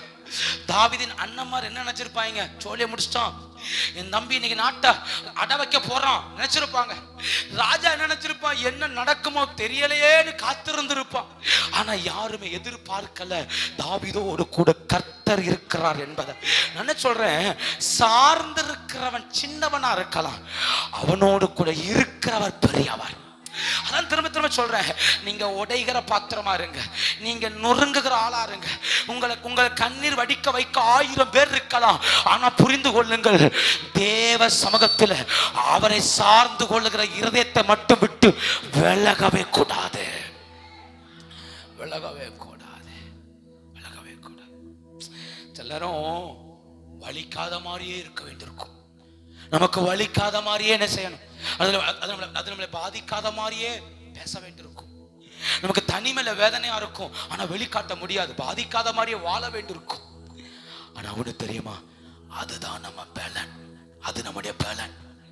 பைபிள்ல உடைக்கப்பட்டு தனிமையில் இருந்த ஒவ்வொருவனையும் கர்த்தர் கையில் எடுத்திருக்கிறார். கர்த்தர் கையில் எடுத்திருக்கிறார். அவன் கிளையா இருக்கலாம், கோலா இருக்கலாம், சாதாரண பாத்திரமா இருக்கலாம். உடைக்கப்பட்டு தனிமைப்படுத்தப்பட்டு கர்த்தரை சார்ந்திருந்த ஒருத்தரையும் கர்த்தர் விட்டு வைக்கவே இல்லை. அவனை தேடி தேடி போய் அபிஷேகம் பண்ணினான், தேடி தேடி போய் தொட்டார். பைபிள பாருங்க, சிலரெல்லாம் இருந்த இடம் யாருக்குமே தெரியாது, எலிசாங்கிற பாத்திரம் யாருக்குமே தெரியாது, கர்த்தர் தேடி போனார். யெகூ என்கிற பாத்திரம் யாருக்குமே தெரியாது, கர்த்தர் தேடி போனார். ஆமோஸ் சொல்றான், ஐயா நான் காட்டத்தி பழங்களை பொறுக்குகிற சாதாரண மெய்ப்பன், கர்த்தரனை தேடி வந்தார். ஆமே, தீர்க்கதரிசி சொல்ல எனக்கு அவசியம் கிடையாது. நான் தீர்க்கதரிசியும் அல்ல, தீர்க்கதரிசி புத்திரனும் அல்ல, சும்மா மந்தை மேய்ச்சிட்டு இருந்தேன், கர்த்தர் சந்தித்தார். அப்ப என்ன சொல்றேன், அவரை சார்ந்திருக்கிறவனை தேடி தேடி கர்த்தர் போனார். அவரை சார்ந்திருக்கிறவனை சமுத்திரத்துக்குள்ள உள்ள வச்சு உருவாக்க அவரால் முடிந்தது. ஏன்னா அவன் சார்ந்திருக்கிறவன். அதனாலதான் அந்த கால வேளையில அவன் நம்மையும் தேடுகிறார். நீங்க சார்ந்திருப்பீர்களானால் நீங்கள் தான் மீதியானவர்கள். நீங்கள் மீதியானவர்கள் என்றால் உங்க வீட்டுக்கு நீங்க தான் பனி, நீங்க தான் மலை, நீங்க தான் சிங்கம், நீங்க தான் பட்சித்து போடுகிற பால சிங்கம். உங்களை கொண்டு தேவன் செய்ய நினைத்ததை செய்ய வல்லவராயிருக்கிறார். ஆமே, அவரை சார்ந்து கொள்ளுவோம், அவரை சார்ந்து கொள்ளுவோம். ஒன்னு சொல்லி முடிச்சிடுறேன். ஆசா என்கிற ராஜா, வசனத்துக்குள்ள போகல, முடிச்சிடுறேன். அவன் கடைசி காலங்களில் காலில் ஒரு பெரிய வியாதி வந்தது. வியாதி வந்த போது வசனம் சொல்லுகிறது, அவன் கர்த்தரை அல்ல பரிகாரியை தேடினான். கர்த்தரை அல்ல, யாரை தேடினான்? பரிகாரியை. அவன்கிட்ட போய் எல்லாரும் சொன்னாங்க, கர்த்தரை தேடு, கர்த்தரை தேடு. ஆனா அவனுக்கு கர்த்தரை தேட மனசே இல்லை, பரிகாரியை தேடினான். கொடிய வியாதியில் செத்து போன ஒருவன் ஆசா, கொடிய வியாதியில் செத்து போனவன் ஆசா. மிகப்பெரிய நல்ல ராஜா, ஆனா அவனை போல தோத்து போனவனு யாரும் இல்லை. ஒன்னே ஒண்ணுதான், அவன் கர்த்தரை சார்ந்து கொள்ளாமல் அவன் பரிகாரியை சார்ந்து கொண்டான். கர்த்தர்ட்ட போய் ஜோமன் அவனுக்கு மனசே வரல கடைசி வரைக்கும். அப்போ நான் தான் சொன்னேன், என் ஜெபம் அல்ல என்னை என்னை என்னை பெரியவனாய் மாற்றுவது அவர் மேல் வச்சிருக்கிற நம்பிக்கை, அவர் மேல் வச்சிருக்கிற நம்பிக்கை, அவரை சார்ந்திருக்கிற அனுபவங்கள். நம்மளை விட ஜெபிக்கிறவங்க எத்தனை பேர் பூமியில இருக்கிறாங்க? நம்மளை விட 6 மணி நேரம் 7 மணி நேரம் ஜெபிக்கிறவங்க எத்தனை பேர் பூமியில இருக்கிறாங்க? எத்தனை பேர் மறைஞ்சிருந்து ஜெபிக்கிற தாய்மார்கள் உண்டு, தகப்பன்மார்கள் உண்டு. ஆனா அவங்க எல்லாம் வெளியே தெரியலையே, அவங்க வாழ்க்கை கூட அவ்வளவு ஆசீர்வதிக்கலையே ஆண்டவர். ஆனா நம்மளை கர்த்தர் ஆசீர்வதிக்கிறார், நம்மளை பலப்படுத்துறார். ஒன்னே ஒண்ணு, ஜெபத்தை கண்டல்ல, அவரை சார்ந்திருக்கிறதை கண்டு. நம்முடைய பிரயாசத்தை கண்டல்ல, அவரை சார்ந்திருக்கிறதை கண்டு. அந்த கல்லன், அந்த வலதுபுறத்தில் தொங்கின கல்லன் ஜெபத்தினால் நீதிமானாக்கப்படல, அவரை சார்ந்து கொண்டான். ஆண்டவரே, பரதீசில் வரும்போ என்னை நினைத்துக் கொள்ளும். அவர் சொன்னார், இன்னைக்கு என்னோடு கூட பரதீசில் இருப்பார். அங்க ஜெபம் செயல்படல, அங்க அபிஷேகம் வரல. ஒன்னே ஒண்ணு, கர்த்தரை சார்ந்து கொண்டான். இந்த கால வேளையில நீங்களும் நானும் யாரை சார்ந்திருக்கிறோம்? நீங்களும் நானும் யாரை சார்ந்து கொள்ள போகிறோம்? கர்த்தரையே சார்ந்து கொள்ளுமானால், நீங்க சாதாரண கிளையா இருந்தாலும், உடைச்சு போடப்படப்பட்ட ஒரு சாதன பாத்திரமா இருந்தாலும், உங்க மேல் வைக்கப்படுற தைலம் அநேகரை குணப்படுத்தும். உங்க மேல் வைக்கப்படுற தைலம் அநேகருக்கு ஆசீர்வாதமாய் மாறும். உங்க மேல் வைக்கப்படுற அபிஷேகம் சாதாரணமானதா இருக்காது, அது அநேகரை கட்டி எழுப்பும். ஆமே, என்ன சொல்றேன், நம்ம வாழ்க்கையில பல நேரம் உடையலாம், ஆனா உடைவுதான் அநேகருக்கு தேவைப்படுகிறது. நம்ம உடைகிறது அநேகருக்கு தேவைங்க. நம்ம உடைகிறது அநேகர் வாழ்க்கையை கட்டி எழுப்பும். அது அநேகருக்கு ஆசீர்வாதமாய் மாறும். அது அற்பமா இருக்கலாம், அது பிரயோஜனமற்றதா இருக்கலாம், ஆனா அது எஜமானன் கையில மட்டும் இருந்தா போதும். அது இருக்க வேண்டியது எஜமானன் கையில மட்டும். நான் ஒண்ணு சொல்றேன், கர்த்தர் சொல்லணும், ஆண்டவரே நான் உடைஞ்சாலும் உங்க கையில இருக்கணும், நான் உடைஞ்சாலும் கர்த்தர் கையில இருக்கணும். ஏன்னா உடைஞ்சா கூட பயன்படுத்த அவரால் மட்டும்தான் முடியும். நான் எவ்வளவு உடைஞ்சாலும் அதையும் ஒரு கருவியா மாத்த அவரால் முடியும், அவரால் முடியும், அவரால் முடியும். அதை செய்ய அவர் வல்லவர். ஒரு மண்வெட்டி உடைஞ்சா அது ஒரு கத்தியா மாத்த முடியும், ஒரு ஆயுதமா மாத்த முடியும். ஏனென்றால் கொல்லன் கையில கொடுத்தா அதை அடிச்சு அதை ஒரு ஆயுதமை மாற்ற அவனால முடியும், முடியும் இல்லையா? ஒரு சாதாரண கம்பி, ஒரு பெரிய ஒரு 3 இன்ச்சு 4 இன்ச்சு உள்ள தடி கோடாரியா மாத்த அந்த அந்த கொல்லனால முடியும். நம்முடைய ஆண்டவர் உடைஞ்சதை உருவாக்குகிறவர். நீங்க உடைஞ்சிட்டேன்னு சொன்னீங்கன்னா உடைஞ்சதை வச்சு புது ஆயுதத்தை அவரால் உருவாக்க முடியும். உடைஞ்சதை வச்சு புதுசா மாத்த அவரால் முடியும். சார்ந்து கொள்ளணும், அவர் கையில விழுந்துடணும். எக்காரணத்தை கொண்டும் மனுஷன் கையில விழக்கூடாது. தாவீது சொல்றான், நான் மனிதன் கையில் விழாதிருப்பேனாக. விழக்கூடாது, மனுஷன் கையில மட்டும் விழக்கூடாது. கர்த்தர் கையில் விழுவோமானால் அவர் கையில் அலங்காரமான கிரீடமாய் நம்மை மாற்ற கர்த்தர் வல்லவர். ஆனா புரிஞ்சுக்கோங்க, புரிஞ்சுக்கோங்க, சாத்தானை பொறுத்தளவுக்கு நொறுக்க அவனுக்கு தெரியும், நொறுக்க தெரியும். ஆனா ஆண்டவருக்கு நொறுங்கினதை சரிப்படுத்த தெரியும். அவருக்கு மட்டும்தான் நொறுங்கினதை சரிப்படுத்த தெரியும். அந்த உலகத்திலேயே திரும்ப செய்ய முடியாத ஒண்ணு மண் பாத்திரம், திரும்ப செய்ய முடியாத ஒண்ணு மண் பாத்திரம். அதை உடைச்சாச்சுன்னா, அதை நொறுக்கியாச்சுன்னா திரும்ப அதை என்ன செய்ய முடியாது, ஒரு பாத்திரமா மாற்றவே. வேற எந்த உலோகம் உள்ள பொருளை எடுத்தாலும் உடைச்சா மாத்த முடியும், மண்ணை மாத்த முடியாது. அதனாலதான் ஆண்டவர் இந்த மண் பாண்டங்களில் அபிஷேகத்தை வைத்திருக்கிறார். கீழே விழுந்தாலும் ஏன் தெரியுமா உடையல, அபிஷேகம் தாங்குது. கீழே விழுந்தாலும் ஏன் தெரியுமா நொறுங்கல, அபிஷேகம் தாங்குது. அநேகர் தூக்கி எறிந்தார்கள், எரிந்த போது முக்கு மூளை உடைஞ்ச தவிர பாத்திரம் உடையல. ஏன் தெரியுமா, அபிஷேகம். அதுக்குள்ள இருக்கிற பொக்கிஷம் உடைய விடல, உடைய விடல. பொக்கிஷம் மட்டும் இல்லைன்னா வர்றவன் போறவன் உடைப்பான், வர்றவன் போறவன் மிதிப்பான். உள்ள கொஞ்சம் பொக்கிஷம் இருக்க போய் தான் ஓங்கி மிதிச்சாலும் உடையல, தூக்கி போட்டாலும் உடையல. இந்த கால வேளையில ஒன்று புரிந்து கொள்ளுங்கள், கர்த்தரை சார்ந்து கொள்ளுவோம். நம்ம எல்லாம் முழங்கால் படிடுவோமா? ரெண்டு கரங்களை உயர்த்தி ஆராதனை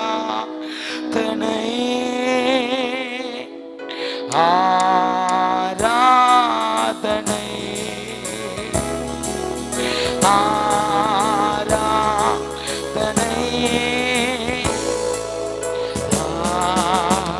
ஆராதனை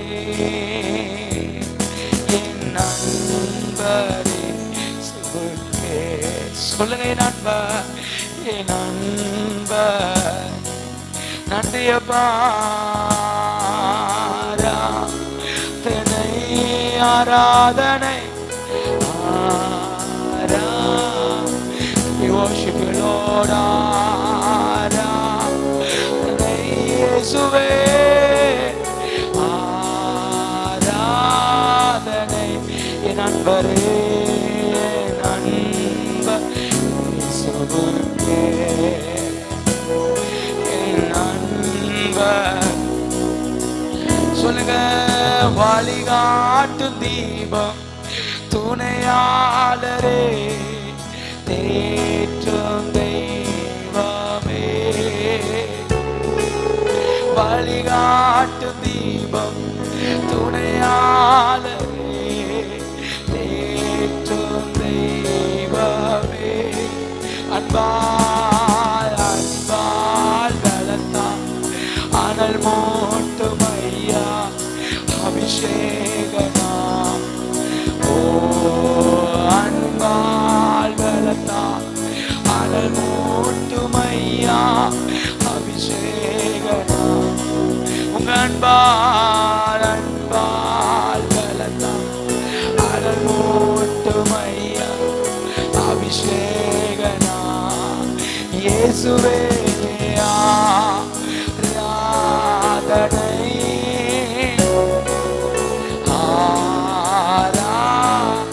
இயேசுவே ஆராதனை ஆராதனை ஆராதனை என் நண்பரே.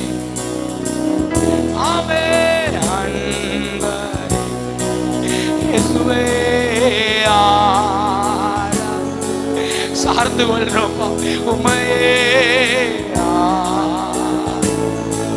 சார்ந்து கொள்றோம் ஆராதனை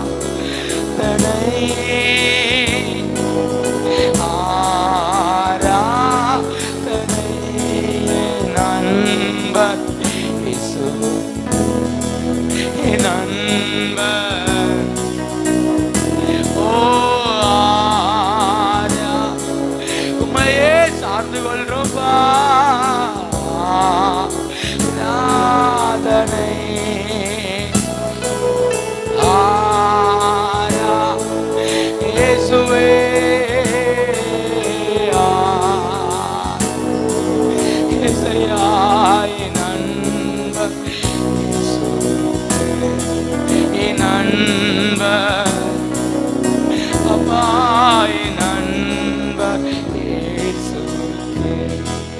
நல்ல கர்த்தரை ஸ்தோத்திரம் பண்ணுவோம். நல்ல கர்த்தரை ஸ்தோத்திரம் பண்ணுங்க. நான் உம்மை சார்ந்து கொள்ளுகிற ஆண்டவரே. கர்த்தரை மகிமைப்படுத்துவோமா? நான் உம்மை சார்ந்து கொள்ளுகிற ஆண்டவரே. கர்த்தரை நோக்கி பாருங்க, கர்த்தரை நோக்கி பாருங்க. நான் உம்மை சார்ந்து கொள்ளுகிறேன்ப்பா. எல்லாரும் கர்த்தரை ஸ்தோத்திரம் பண்ணுவோமா? நான் உம்மை சார்ந்து கொள்ளுகிற ஆண்டவரே. எத்தனை பேர் கர்த்தரை ஸ்தோத்திரம் பண்றீங்க? நான் உம்மை சார்ந்து கொள்ளுகிறேன்ப்பா. எல்லாரும் கர்த்தரை ஸ்தோத்திரம் பண்ணணும். நான் உடைக்கப்பட்ட பாத்திரமா இருக்கலாம், கண்ணீரின் பாத்திரமா இருக்கலாம், வேதனையின் ஆழத்துல வாழலாம். ஆனா சொல்லுங்க, நான் உம்மை சார்ந்து கொள்ளுகிறேன், உம்மை சார்ந்து கொள்ளுகிறேன். என் நம்பிக்கை நீர்தானே. சொல்லுங்க பார்க்கல, என் நம்பிக்கை நீர்தானே.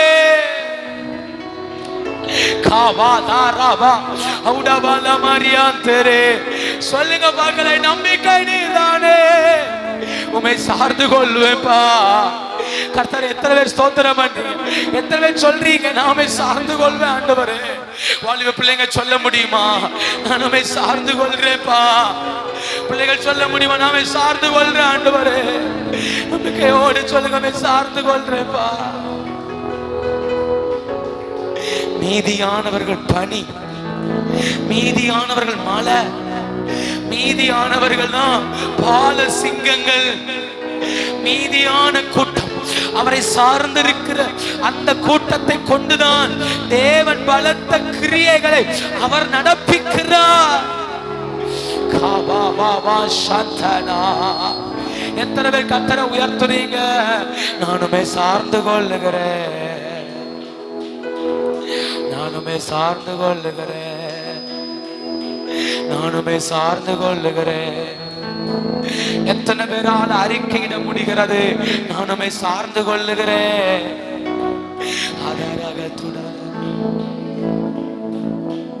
நிறைய இடத்துல தோத்து போயிருக்கலாம், நிறைய இடத்துல புறக்கணிக்கப்படலாம், அநேகர் தள்ளலாம். ஆனா கர்த்தரை பார்த்து மட்டும் சொல்லுங்க, யார் தள்ளினாலும் என்ன தள்ளாத, யார் தூக்கி தூர போட்டாலும் தூர போடாதவன், வலிக்குன்னு சொல்லும் போ ஆறுதல் படுத்துகிறவர், சோர்ந்து போகும்போ என்னை தப்புவிக்கிறவர், தடுமாறும் போது என்னை தூக்கி விடுகிறவர். என் இருதயமே நம்புகிறதப்பா, என் இருதயமே நம்புகிறத ஆண்டவர. நாமே நம்புவேன், நாமே நம்புவேன். தகப்பன் வீட்டில் கொண்டு சேர்த்திடுவா, தகப்பன் வீட்டில் கொண்டு சேர்த்திடுவா.